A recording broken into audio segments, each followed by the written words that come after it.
ce qu'il vous déclare.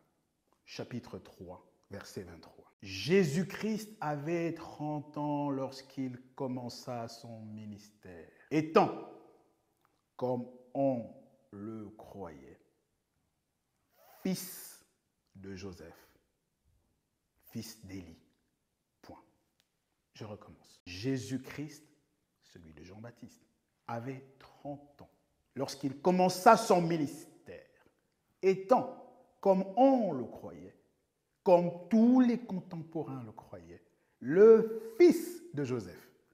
C'est le seul objectif de ce verset de Luc, qui a tenu, il n'y a pas d'autres informations. C'est d'apporter l'information que le véritable Christ est le fils de Joseph, fils d'Élie, pour interdire définitivement au christianisme de persister à prétendre qu'il aurait été le fils adoptif. Avez-vous entendu ou lu le mot adoptif?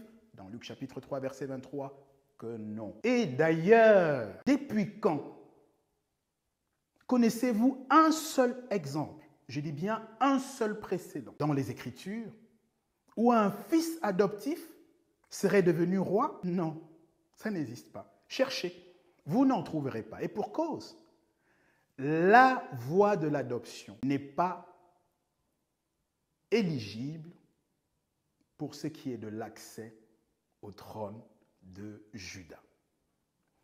La voie de l'adoption n'est pas éligible concernant l'accession au trône de Juda.